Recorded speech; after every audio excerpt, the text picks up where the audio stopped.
Halo teman-teman semua, kami dari kelompok 3. Pada video kali ini kami akan menjelaskan sedikit materi dengan judul Sejarah Perkembangan Filologi di Timur Tengah. Kami yang beranggotakan 6 orang, yaitu ada Aziza, Anggi, Najwa, Fitri, Giska, dan Yulanda. Yuk langsung aja teman-teman kita bahas materinya, jangan di skip ya.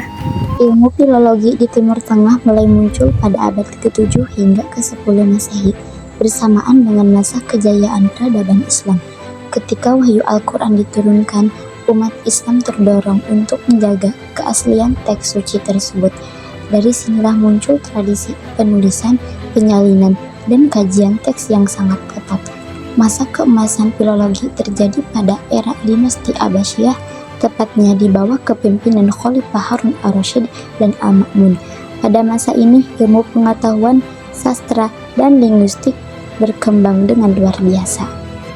Filologi berkembang karena dorongan kuat untuk memahami dan menjaga kemurnian bahasa Arab sebagai bahasa wahyu. Para ulama seperti Al-Asma'i, Sibawayh, dan Ibnu Al-Muqaffa berperan besar dalam menyusun tata bahasa Arab, meneliti manuskrip kuno, dan menerjemahkan karya ilmiah dari berbagai bahasa asing. Lembaga Bait Al-Hikmah atau House of Wisdom di Baghdad menjadi pusat utama kegiatan filologi. Di sana, para ilmuwan menerjemahkan naskah-naskah filsafat, kedokteran, astronomi, hingga sastra dari bahasa Yunani, Persia, dan juga Suryani ke dalam bahasa Arab.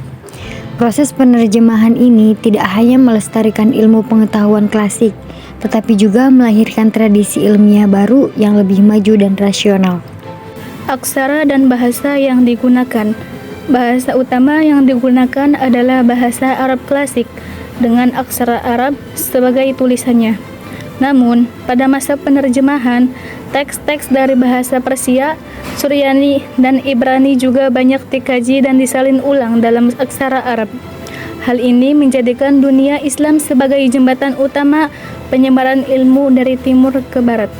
Masa awal, media tulis yang digunakan adalah papirus dari Mesir dan perkamen dari kulit binatang. Namun, setelah umat Islam mengenal teknologi pembuatan kertas dari Cina pada abad ke-8, media ini menjadi sangat populer. Kertas terbukti lebih murah, mudah diperoleh, dan praktis untuk penyalinan naskah. Inilah yang membuat kegiatan penulisan dan penyebaran ilmu semakin pesat di seluruh dunia Islam. Sayangnya, kejayaan filologi di Timur Tengah mulai menurun pada abad ke-13 Masehi. Setelah tragedi runtuhnya Baghdad pada tahun 1258 Masehi akibat serangan Mongol. Bait Al-Hikmah hancur. Ribuan naskah dan karya penting hilang ditelan api dan banjir darah. Sejak saat itu, perhatian terhadap kajian teks dan bahasa mulai bergeser ke bidang fikih, hukum, dan teologi, sehingga kegiatan filologi tidak lagi menjadi prioritas utama. Ilmu filologi di Timur Tengah berkembang pesat sejak abad ke-7 hingga ke-10 Masehi. Seiring dengan lahirnya peradaban Islam, dorongan untuk menjaga kemurnian Al-Quran dan bahasa Arab melahirkan tradisi yang kuat dalam penyalinan, penerjemahan, dan pengkajian naskah. Pada masa dinasti Abbasiyah, khususnya melalui lembaga Bait Al-Hikmah di Baghdad, kegiatan filologi mencapai puncak kejayaan dan berperan penting dalam pelestarian ilmu pengetahuan dunia. Namun, kemunduran mulai terjadi pada abad ke-13 Masehi setelah kehancuran Baghdad oleh pasukan Mongol yang mengakibatkan hilangnya banyak karya ilmiah penting. Meski demikian, warisan para ilmuwan Timur Tengah tetap abadi, menjadi dasar bagi perkembangan ilmu, bahasa, sastra, dan peradaban manusia hingga masa kini.